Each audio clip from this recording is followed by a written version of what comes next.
Actually, Ian, right? So I would like to sit here. That way, I'm gonna. Okay.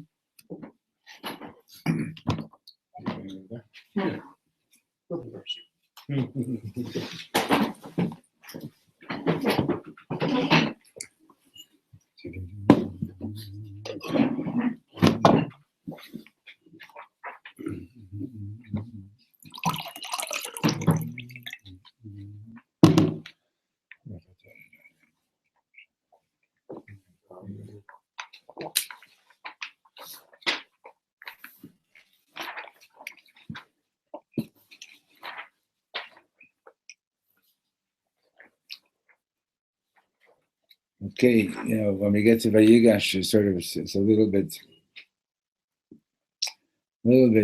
sad that Bereshis is coming to an end, Definitely. because these stories are so. That's all that's left. That's all that's left. Yeah, these stories are like so amazing, and Reb Nachman says that Hashem is the best storyteller. Okay, so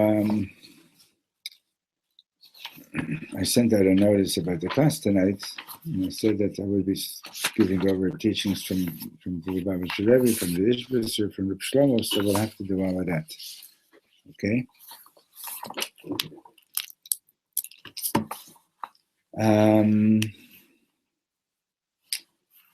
Okay, the Parsha is Va'yigash, right? And at the end of last week's Parsha, Yosef had Binyamin framed, with accusing him of stealing his silver chalice. They all had to come back, and the brothers say, okay, Yehuda says, okay, we're all going to be your slaves, and we have no way to justify ourselves. And Yosef says, no, Chas v'sholom, only the one that was found with my cup. He's going to be my slave, and the rest of you go home in peace. Right? So the parsha begins, Va'yigash elav Yehuda. So Yehuda approaches Yosef, and Rashi tells us that he's approaching him and that the word Va'yigash has a number of meanings. One is that when he says to he's approaching him, he says, "Listen, I really want to talk to you. I want you to hear what I'm saying." And then he says, "Don't be angry." So Rashi says, from here we learn, look at the pasuk. Va'yigash elav Yehuda. Yehuda approached him. Vayomer bi Adoni. Simple pshat is, I beg you, my master, Yidaber na avtecha davar b'oznei Adoni. Let your servant speak a few words into your ear. In other words, I want you to hear what I'm saying. V'al yechar apcha ba'avdecha, and don't get angry at your servant, ki chamocha kefaro, because you are like Paroi. So Rashi says that since he says, don't get angry, so from here we learn that Yehuda spoke very harshly to him. And when he said, Ki kamocha keparo, so the simple meaning is that, you are as honored in my eyes as the king of Egypt. In other words, I consider you like a king. And the Medrash says, you're going to suffer for this with leprosy, because just like Paro got punished with leprosy when he took Sarah away from Avram. And another pshat he brings is that just like Paro makes decrees and doesn't fulfill them, right? Because there was a law in Egypt that a slave should never become a king, and Paro changed it when he vis-a-vis Yosef. So you too, you make statements, you make promises, and you don't keep them. You said you just wanted to see our brother, and look at what's going on now. And thirdly, he says, if you're like Paroi, Rashi says, another explanation, I'm ready to kill you just like I'm ready to kill Paroi. Okay? First, it sounded like it was a compliment. I said first, yeah. So in other words, so it's, you've heard of double entendre. This is quadruple entendre. It means all of the above, right?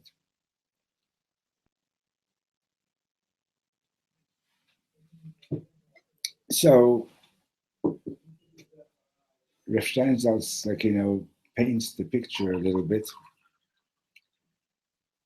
Here's Yehuda. He's a shepherd in some hick town. He's a shepherd in some hick town, and Yosef is like the viceroy. And Yehuda goes up and he talks to him like that, right? This is really. And there's a Medrash that even says that Yosef says to Yehuda, "What business do you have talking? You're not the oldest one. Who asked you for your opinion, right? Didn't ask you. Who gave you permission to come and talk to me? Doesn't even say that Yehuda asked for permission to talk. Va'yigash elav Yehuda. Just went up to him and opened his mouth, right? So Yehuda and Yosef, Reb Steinsaltz goes into a whole presentation that we have Yehuda and Yosef meeting a few times through history. And each time, in other words, for example, Shaul, the first king of Israel, is from Yosef. David HaMelech is from Yehuda. Okay, the first time that Shaul and David meet, Shaul is in depression. David is a shepherd boy, and he's brought to play music for Shaul to relieve him of his depressions. So again, you have the king and the shepherd, right? Shaul, when he first becomes king, he's like, the Navi says, Mishichmo v'mala, from shoulder and above, Gavoa mikol adam. He was bigger than everybody, which is not, the point is not that he was physically taller, but rather that spiritually he was the most advanced person. He was the most fit person to be the king. He was He was humble. He didn't expect it. He wasn't planning on it. But Hashem chose him. He's a very special man. But the end is that he crashes and he crashes again and he crashes again, and he even personally pursues David because David's popularity was growing because he killed Goliath, right? He saved everybody from being captured by the Plishtim, the Philistines, by going out to battle with Goliath. And David's popularity is growing, and Shaul already had messed up in that he didn't kill Amalek. He didn't get rid of Amalek the way he was supposed to. Hashem is taking the kingdom away from him. And the very same person that he so much appreciated, that he saved all the people, right? He's becoming more and more jealous of him, and he's in depressions, and he personally tries to kill David on more than one occasion. On one occasion, he actually pursues him with a whole army, and he actually David was on the run, and he had stopped in a city called Nov, a city of Kohanim, and they had given him some food for him and his men. And Shaul goes ahead and kills the entire city of Kohanim because they had given food to David. It's like serious stuff, And despite the fact that David is again and again showing him that he didn't mean anything personal against him and so on. Later on in history, when there's a split between the tribes of Yehuda and Yosef, right, the 10 tribes that went with Yosef, there's only on the other side is Yehuda and Benjamin. So the early kings of Israel, the 10 tribes of Israel, right, the early kings, the descendants of Yosef, are all they're outstanding people. Whereas the kings of Yehuda were nowhere nearly as shining or as great as the tribes of Yosef.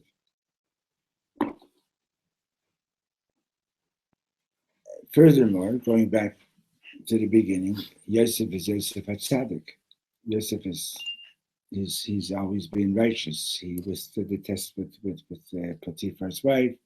He doesn't, he doesn't harbor any bad feelings towards any of his brothers, as we see in the Parsha. He says, "Don't be upset that you sold me here, because it's actually Hashem who sent me ahead of you to be a lifeline for you, so that I can provide for you through these years of famine," and so on and so on. And he's a tzaddik. And Yehuda, he, with just whatever gifts and talents he had, the fact is that he's the one that said to sell Yosef. He's the one that leaves his brothers and takes up with a Canaanite woman and has 3 children, 2 of whom die. And then he has the whole story with Tamar. And then he goes and he promises his father that he'll bring Benjamin home safely. And he promises his father that if not, he'll be full of sin in this world and in the world to come. And everything that he's been doing has been going wrong, right? And here he is, like Yosef is telling him,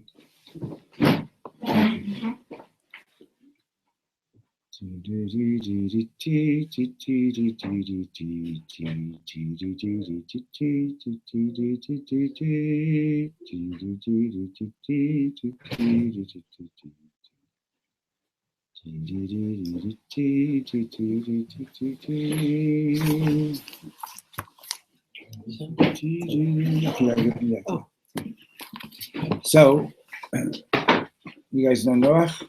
Noach is mamish learning in the yeshiva. You would say you made some progress since you arrived, eh? Big progress. Can I know how? Oh, sure. This is Ian Yeah, hey, and Daniel yeah, we're buddies. Hi. and Barak.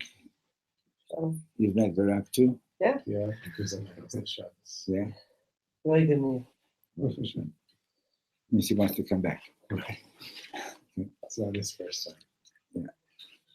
He still wants to come back. But I think it's been like 15 years since you were in my house. For me? Yeah. Yeah. The one time, like I pushed and pushed to finally get you to come, and then you fell asleep again. I always. I didn't know it was a compliment. Shabbos, I fall asleep at the meal. It's a whole big avoider for me to More people, yeah. a kick. Shalom Aleichem. There's a chair over here, there's a chair over there. We've met before. We met once, no? No, not yet. That's so Yiddish, yeah? Okay. Yeah. Here's a chair. Moshe always sits next to me. It's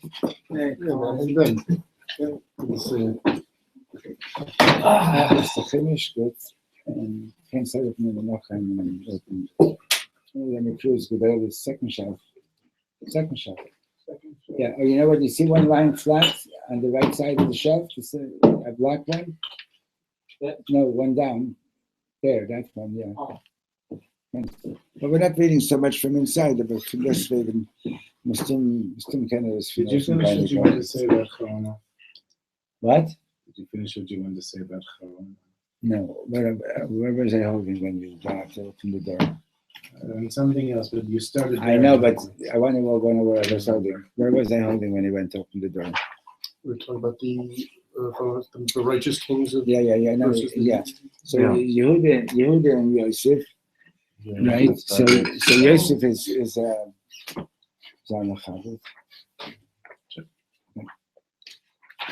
so Yosef is this tzaddik, right? And Yehuda is like this is what I was saying. The Medrash says that that Yosef tells Yehuda, "Who do you think you are? Who gave you permission to talk? You're not even the oldest. You have an older brother, Reuben. Let him talk. What are you doing? What Yosef said this. Yeah, that's like the Medrash says like that.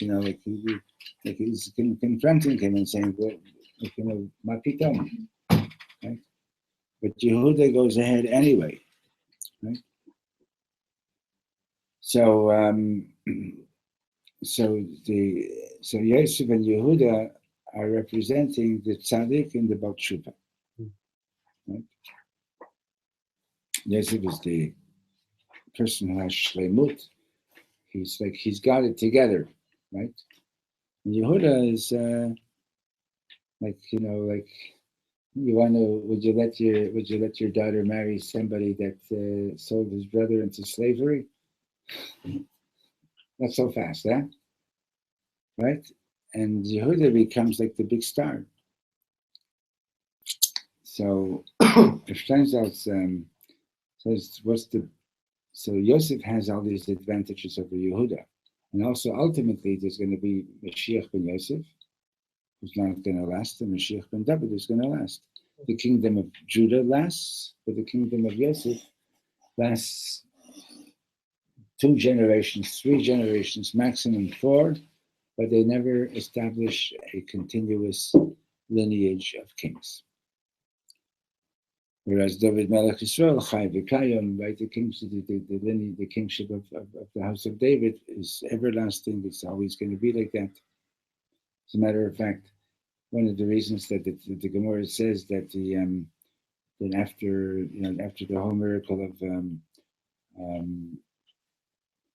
Hanukkah, so the Jewish sovereignty in Eretz Yisrael only lasted for a certain amount of time, and one of the reasons that we lost it is because the Kohanim took over being kings, and they were supposed to, even though initially because of the circumstances at the moment they were allowed to do it, but they weren't allowed to continue that way. They had to return the kingship to the house of David, and they didn't do that. So Yosef is like the perfect tzaddik, but the problem with the Yosef character is that once he crashes, once he breaks, he can't get it back together. Like, Humpty Dumpty sat on the wall. Humpty Dumpty had a great fall. All the king's horses, all the king's men couldn't put Humpty Dumpty together again. So Rav Shanzos points out that physics, as far as the physical world is concerned, the egg is is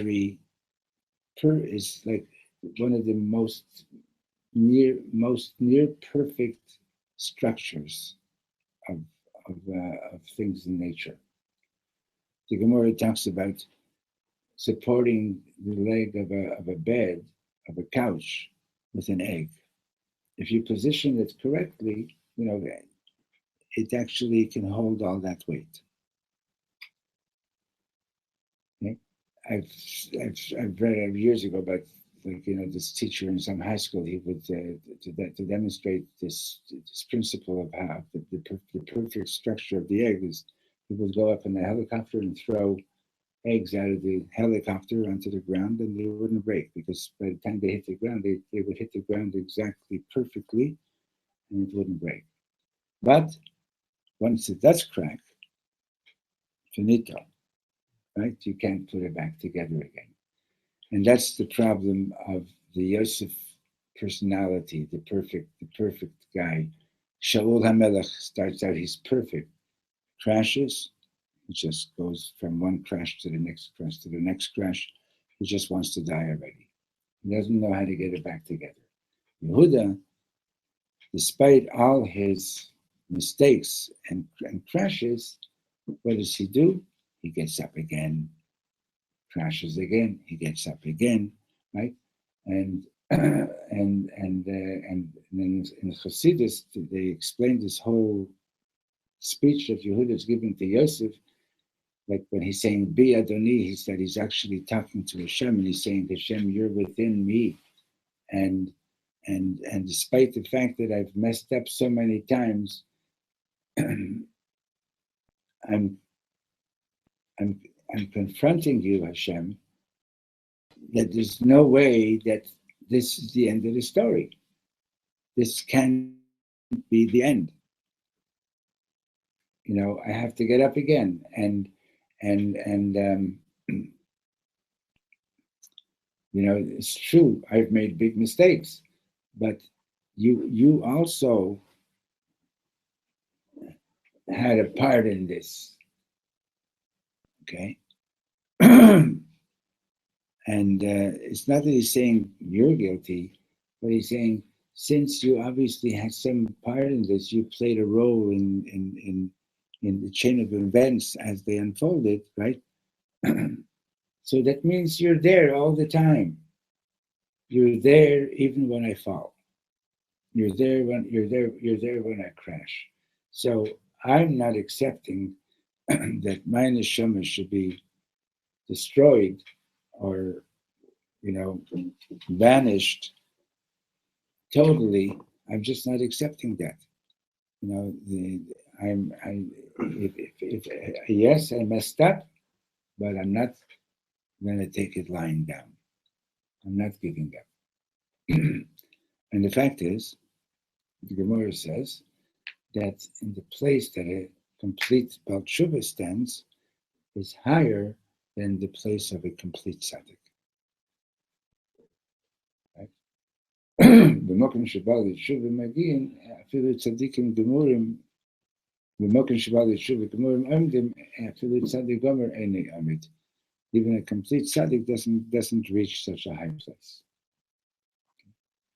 So that's like a very, very big part of this parsha. So Reb Shlomo goes on to explain that you were here for part of it, right? This week. You weren't here at all this week. I'm about to continue with you. It's got out of it, Baruch Hashem. So what is it? What is it about Yehuda? Like, that's so special, is that it ended up that, you see, the one who's perfect all the time, Yosef Atzadik,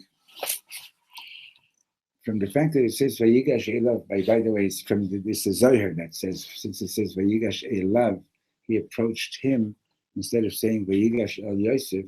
So from that, the Zohar learns that that Yehuda was actually talking to God. He was talking to Yosef, but he was actually talking to God. So Yehuda pours his heart out in front of Yosef. He pours his heart out in front of Hashem, right? And you can have people who are doing everything right. They're learning all the time. They're davening. They're doing, like you ever had in your school, like, a goody, like, somebody who's like, there was nobody in your class that was like always like the good boy. Was it you? No, it was Maishi. Okay. Right? You had somebody like that in your class, right? There was always like, like the kid that everybody hated because they were always they were always so good, right? The teacher's pet, right? Anyway,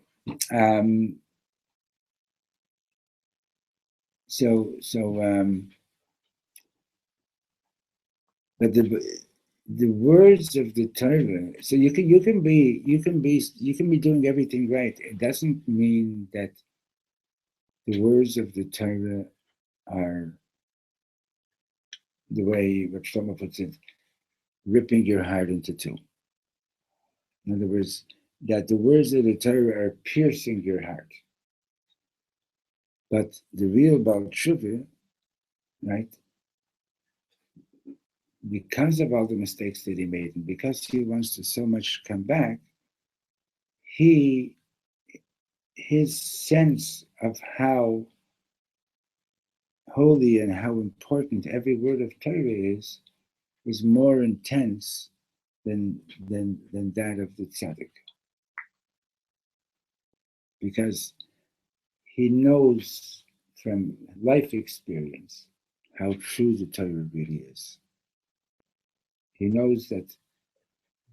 He knows that. Wow, I better get back to the Torah, because and even in halacha, the Gemara says, "Ein adam omed b'dvar halacha ela im kein nichshel ba." A person doesn't really get a halacha unless you've tripped over it, unless you've made the mistake of not listening to it. Simple example: mother says to child, "Don't touch the oven; it's hot," right? So the goody listens to his mother and doesn't touch the oven. His brother goes and touches the oven, and then, yeah, she really was right. He knows better now than the one who never touched the oven, right? He really knows it now. Okay, so the personality that is always good, it's a great advantage to always be good. But the disadvantage that usually comes with that is that they can only function if they're always really good. If something goes wrong, they're destroyed. They don't know how to get up. About Shuvah, Yehuda, he gets up. Okay? And Va'yigash El of Yehuda is, in a sense, what it means is that Yehuda reached Yosef. He touched Yosef with his words in a way that Yosef had never been touched like that. Right? He opened up something for Yosef that Yosef never imagined how deep that could be. Okay. So that's a very, very big part of the parsha. And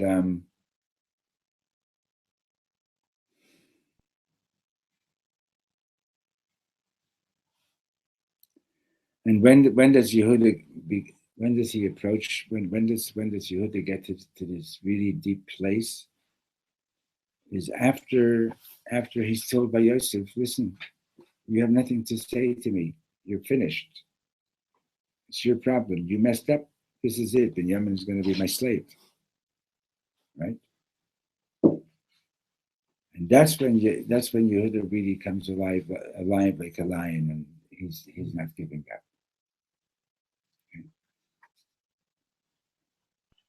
So Reb Shlomo says that when Yehuda was speaking to Hashem, he's basically telling him his life story, right? And one of the things that he's saying to Hashem is, the truth is, even when I was doing wrong, I was really hoping that I wouldn't do wrong. Even when I was doing wrong, I was thinking about you. In other words, Reb Shlomo once said like this: when you see a Jewish man sitting in his car on Friday night in Manhattan, and it's already Shabbos, and he's sitting at a red light, and there's a cute lady walking by, and he starts honking his horn, what do you see? Do you see him just doing something not very nice?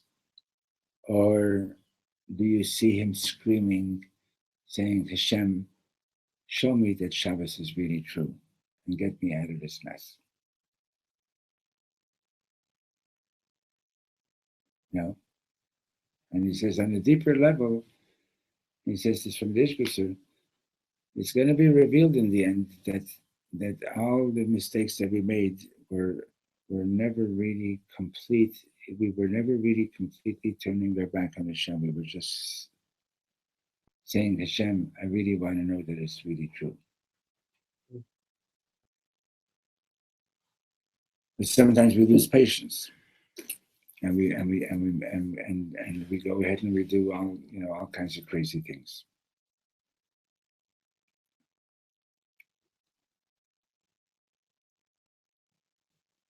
I mentioned in the class this week that one of my students, like I used to teach in elementary school, and grade 6, grade 7, so I'd get invited to the bar mitzvahs. One of my students was really into his bar mitzvah. And so Shabbos morning, after the services were over, what does the grandfather do? He takes the whole family to a treifa restaurant. And I'm saying this without being judgmental, okay? The guy was a Holocaust survivor. I don't know what his cheshbon was, but he basically wanted his grandson to know, don't take this Judaism too seriously, right? But probably the deeper truth was that that's exactly what he wanted, That's exactly what he wanted, to get back to a real Yiddishkeit. But he was too angry to do it, and he just was still rebelling. But in the rebellion, you've heard about love and hate, right? You don't hate somebody that you don't also have the potential of loving them, right? It's whom do you hate the most? Is somebody that you actually, if you're gonna hate somebody, usually you hate somebody that there's something about them that you love. And that's why it really bothers you so much when something goes wrong, right? Makes sense? Okay. You don't have to agree. It's okay, Oh no, I'm just like I know. I'm just just telling you that. Okay. But if you don't agree, you better tell me why. I'm just okay.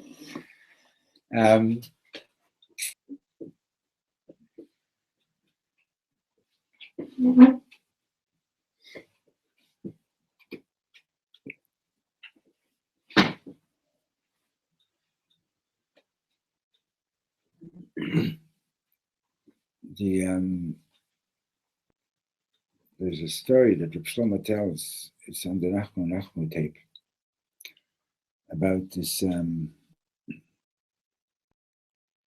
this Yid who used to be a ger chassid, and he was one day the Nazis came into their house, took away his sister, and a beautiful young girl, and then the whole thing with Auschwitz and everything. He was so angry at God. He survived, came to live in Israel after the war, that he not only didn't teach his children Yiddishkeit, but he dafke made them do, and he would do everything against. Like, Yom Kippur would dafke eat, and dafke not keep kosher, and so on and so on.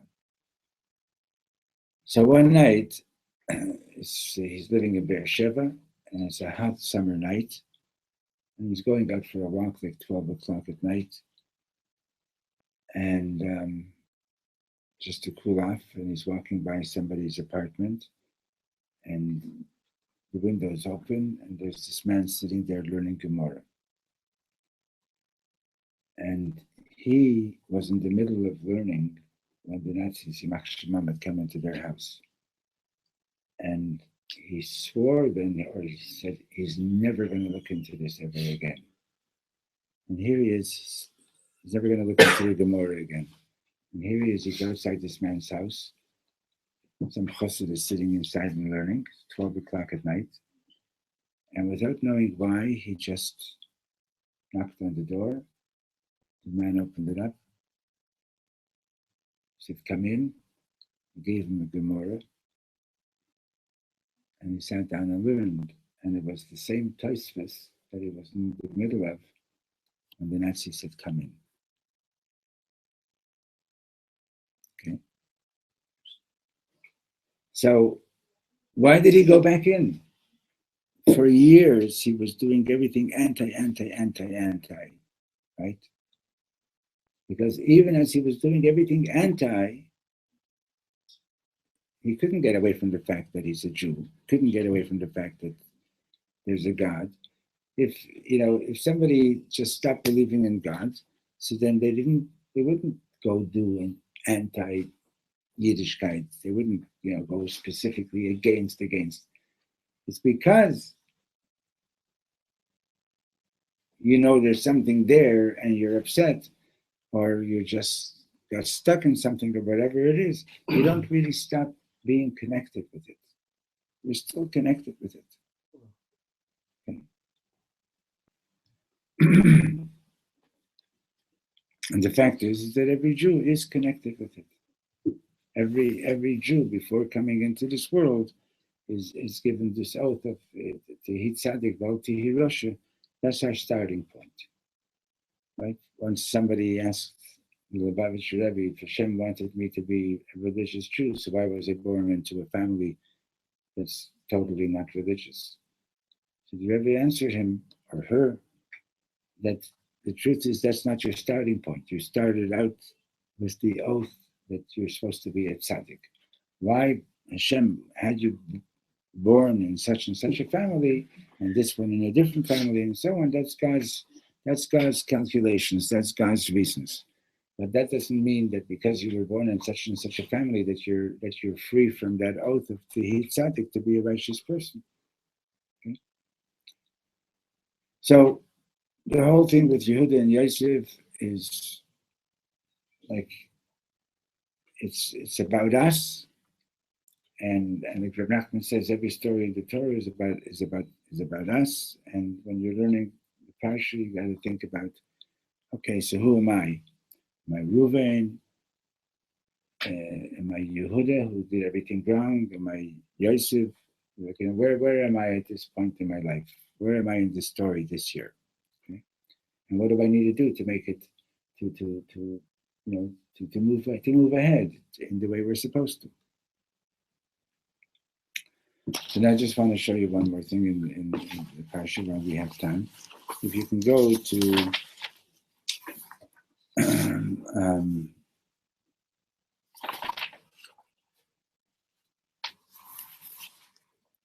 if you go to chapter Memhei, chapter 45,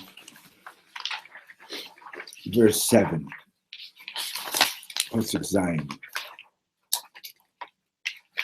So this is in the middle of Yosef speaking to his brothers. Actually, verse 5, we can go to Pasuk Hey.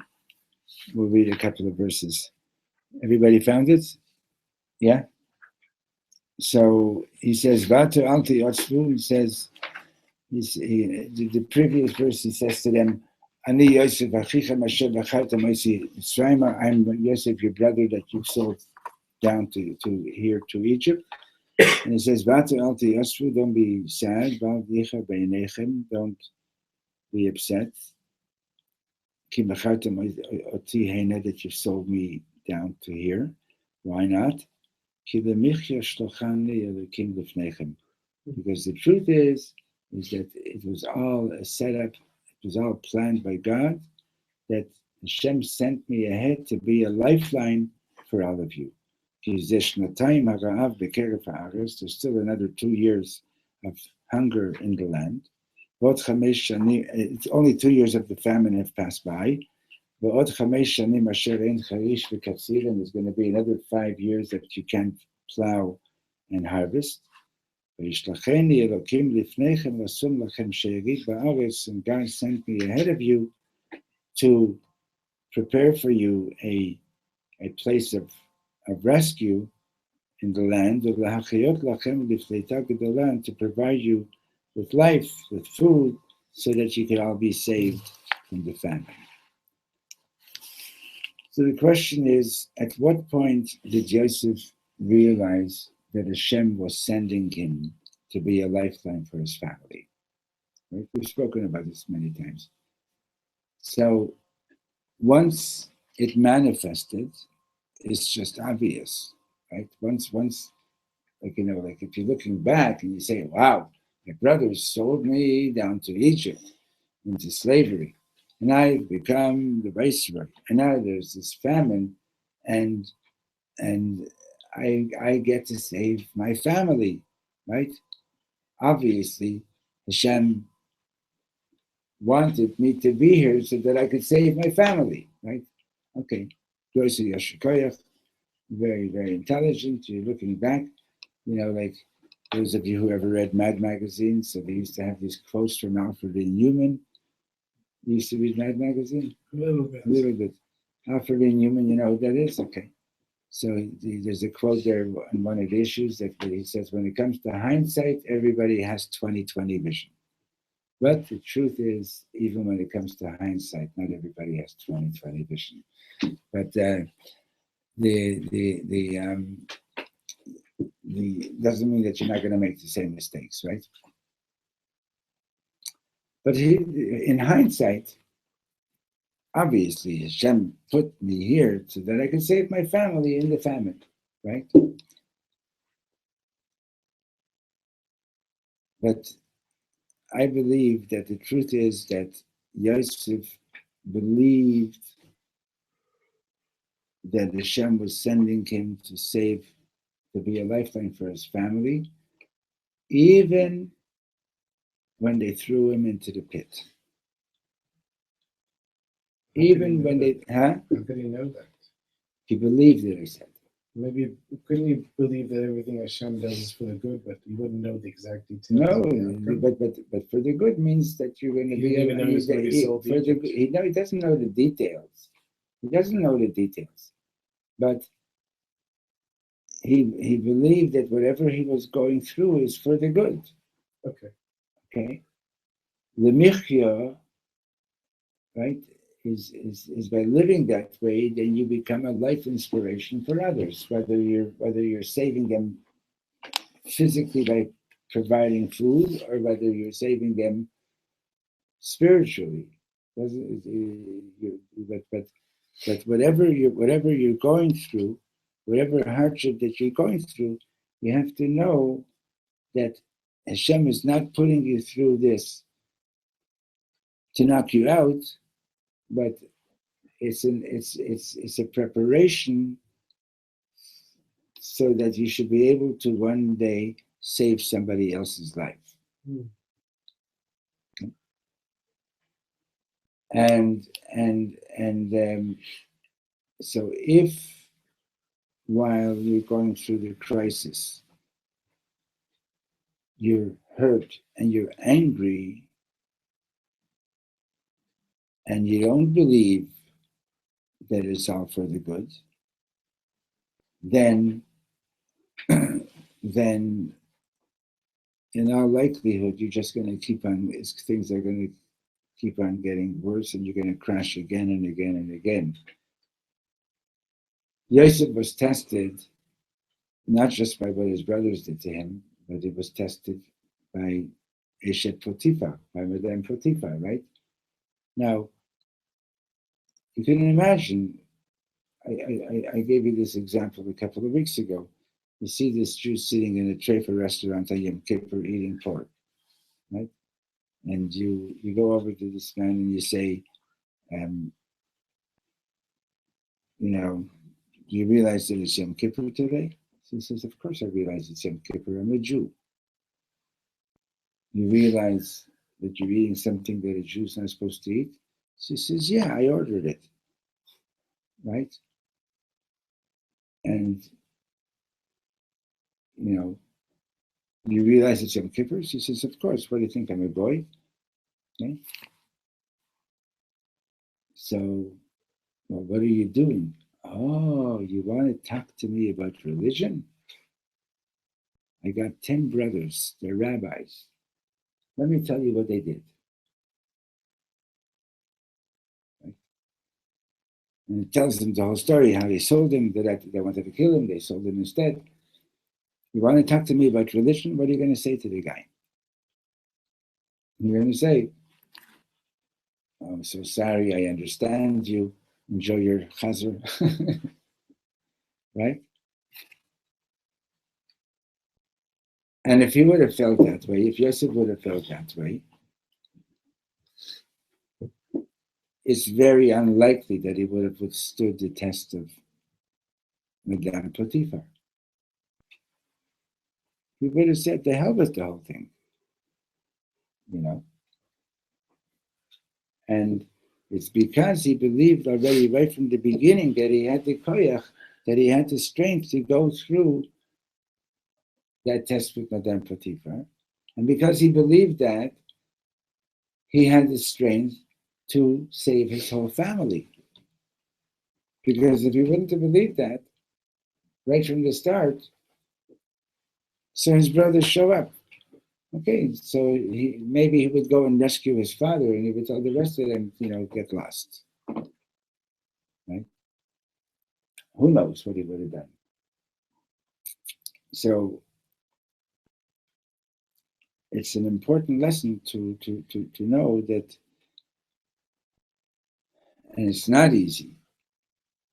And sometimes you have to work, like you really have to sweat it out and go through everything relive everything that you lived through in your life till you can get to the point where you could, you have to really, really think it through, and to be able to say, I trust that God was involved in everything that happened. I believe in Hashgacha Pratit, or at least I want to believe in it. And you have to get yourself to the place where you could say, I trust, or at least I want to trust that it was all for the good. And then, when you get to that place,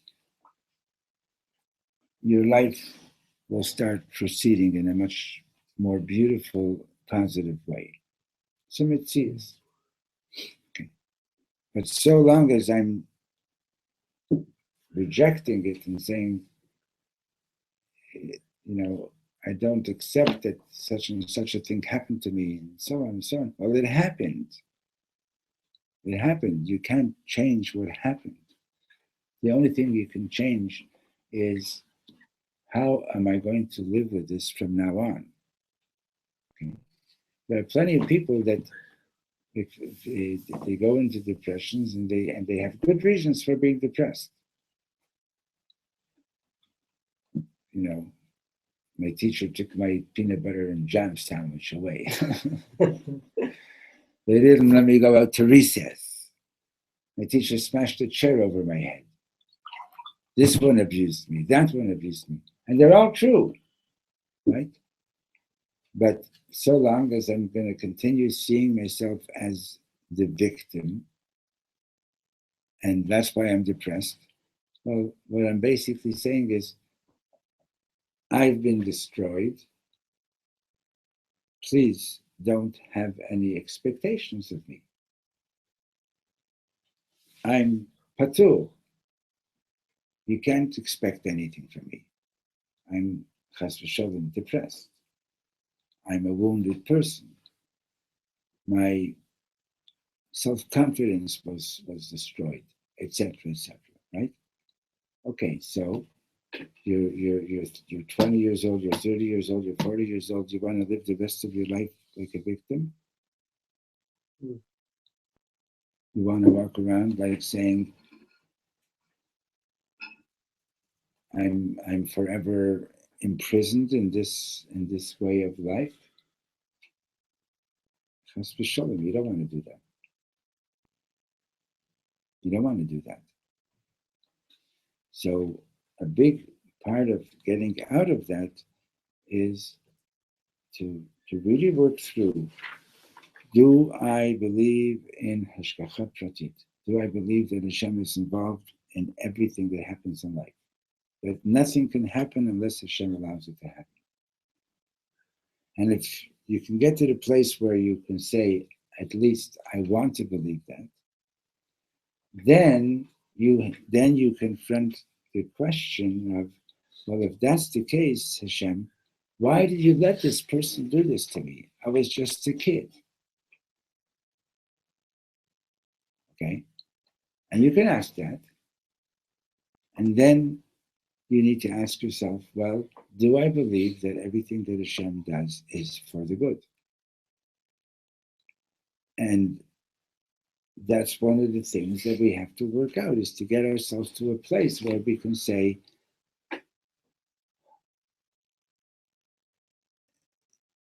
yes, I can accept, or at least I want to believe that everything that Hashem does is for the good. Because what kind of God is it? If not, right? I told you once that somebody stopped Reb Shlomo in the middle of a shir, and he said, "Excuse me, Rabbi, I don't believe in God." Reb Shlomo said, "It's okay. The God that you don't believe in, I don't believe in either." Right? Right?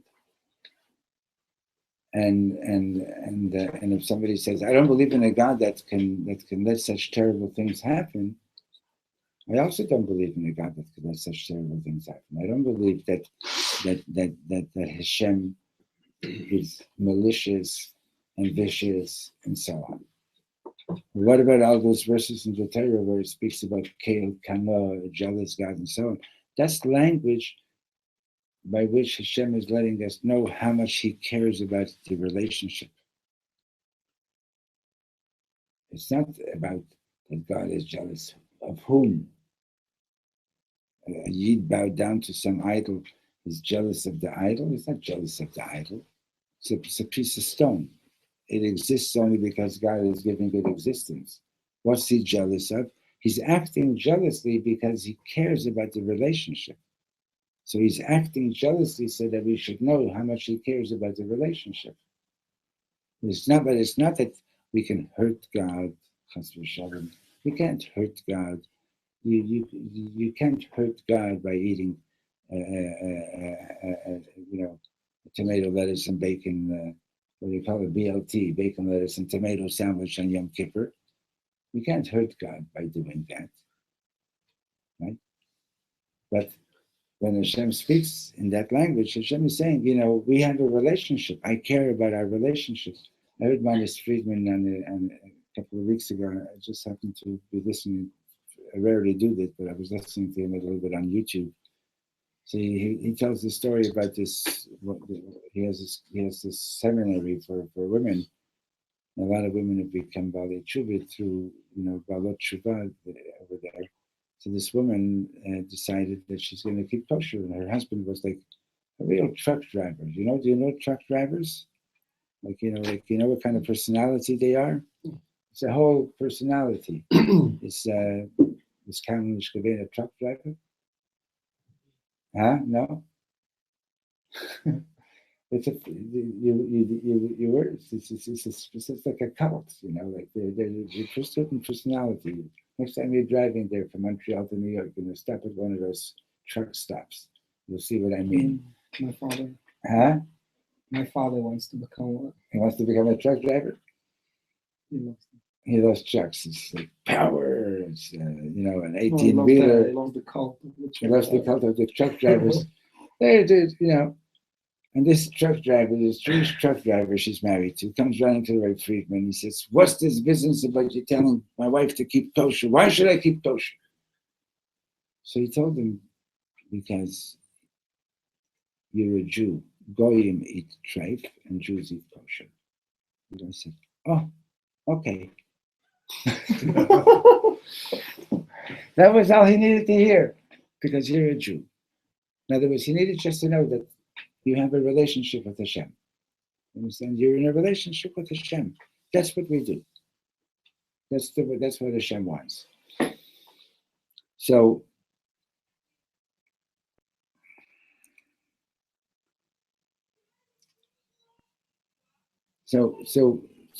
we're in a relationship with Hashem, and I need to know that it's for the good. I need to be able to get into that place. And it's not easy to be there all the time. When Chas v'Sholom and things are tough, read the Eish Kodesh from the P.S. Sessner that was written in the works of Ghetto. He's like writing, Rabbeinu Shalom, what benefit do you have from any of this? And what benefit do you have from all these children who aren't able to go to Cheder? What benefit do you have from people losing their faith, etc.? It's not easy to have that faith that it's good. You can't even tell somebody, hey, if somebody is suffering, Hashem doesn't even ask you to go tell them that it's all for the good.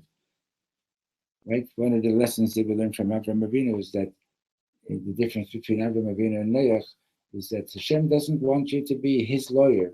Be the lawyer for the Jew who's suffering. Okay? Be the lawyer for the person who's suffering.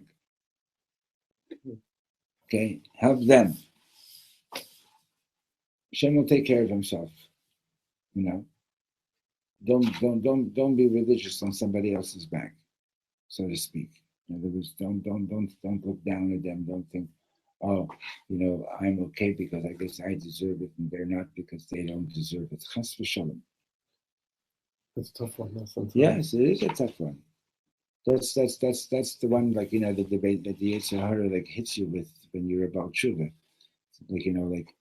Sort of tries to make you feel that you're better than others who have not become religious, right?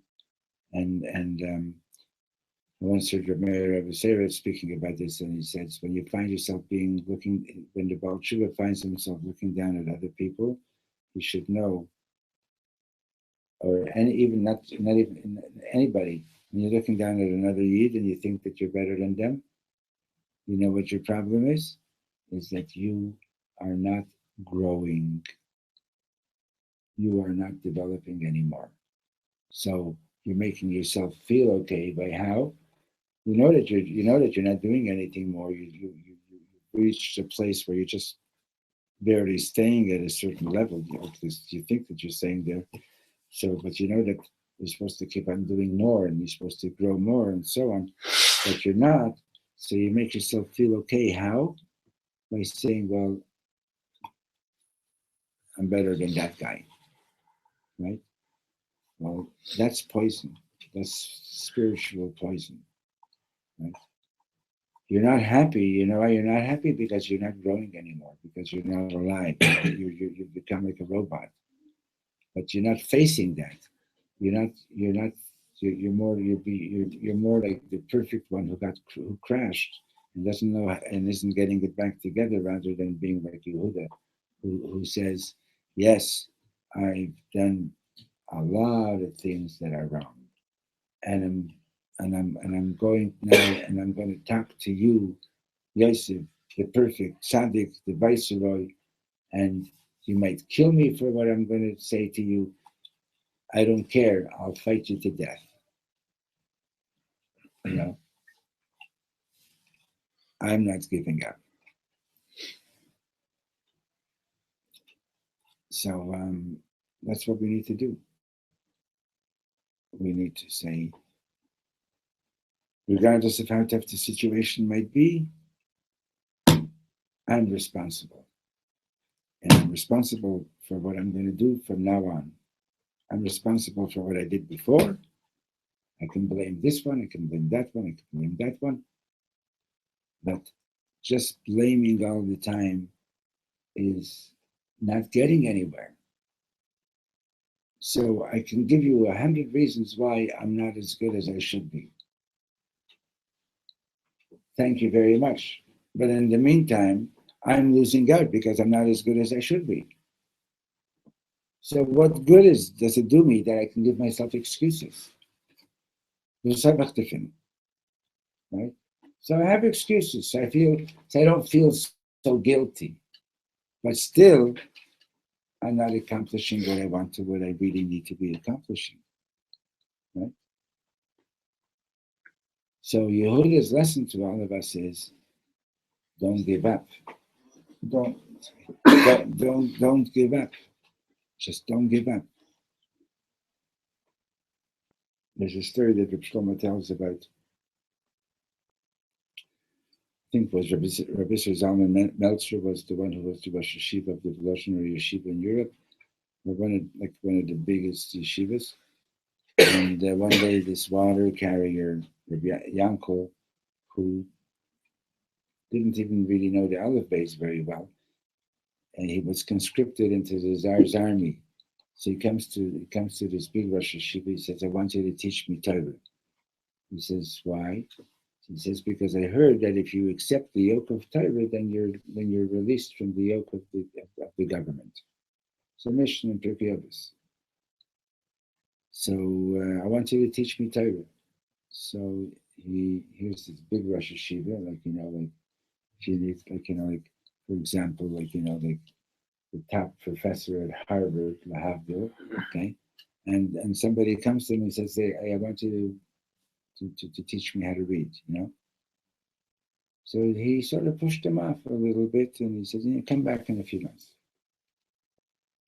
In the meantime, this man disappeared from town, and years later, this Rosh Yeshiva made Aliyah and comes to live in Yerushalayim, and he asks the big rabbis here, "So who really knows how to learn? Who's like the biggest Talmud Chacham in town?"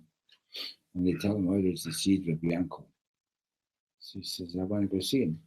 So he goes to see him, and who is it? It's Yankel the water carrier. Yankel the water carrier became a huge scholar because he so much wanted it, nothing was going to stop him. He so much wanted to learn. He so much wanted to know the Torah. Nothing was going to stop him. And that's Yehuda. Now you're going to sit down and learn. You got kicked out of every yeshiva in the world. And now mitamul, you want to learn. You want to be a Talmud Chacham. Don't let anybody stop you. Don't give in to that voice that says you've failed and it's over, right? And those things that you believe were the causes of your failure were really Hashem training you or giving you an opportunity to flex your muscles to really grow, to really be great. So, one more thing. I know that we're a little bit late, but I'll make it fast. We spoke about it in the yeshiva this week. When the brothers come and tell Yaakov that Yosef is alive, he initially doesn't believe them. But then it says, "Vayaga galot," he saw the wagons. And Rashi explains over there that the word agala means wagon, and the same letter spelled the word egla, which means a calf. So Rashi says that the last thing that Yaakov taught Yosef before he sent him off to see how his brothers are doing was he taught him the parsha of Egla Rufa, the parsha of the beheaded calf, where when a dead person is found between two towns, the Torah says you have to measure and see which is the closest town, and then the elders of the closest town have to do this whole ceremony and basically come out and say, our hands didn't spill this blood. Now it's strange. The Torah is saying that here's a victim. Nobody's saying that you did it, but your society is responsible for what happened. So Yosef, I'm just making it very brief. Yosef was on his way to being a victim. And his father, the last thing his father taught him was the Parshat Va'yigash, the Parshat of what do you do when somebody's a victim. And the what do you do? You've got to get back to a place where you could say, my hands didn't spill this blood. So when the brothers come and tell Yaakov that Yosef is still alive, Yaakov wants to know, okay, so Yosef is still alive, but what about the relationship between you guys? Where's that at? Right? Because Yaakov knows very well how bad the relationship was before. So when he sees that Joseph sent him this message through the Agolot, that the last thing you taught me was the Parsha of Egla Arufa. The last thing you taught me was that we got to get back to a place that we could say our hands did not spill this blood. I want you to know we've accomplished that. Right? In other words, Joseph and his brothers made real peace. So, they're,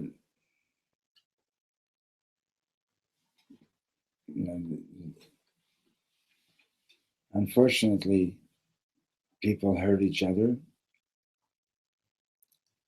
and there are people who are like victims. You do somebody a favor, and then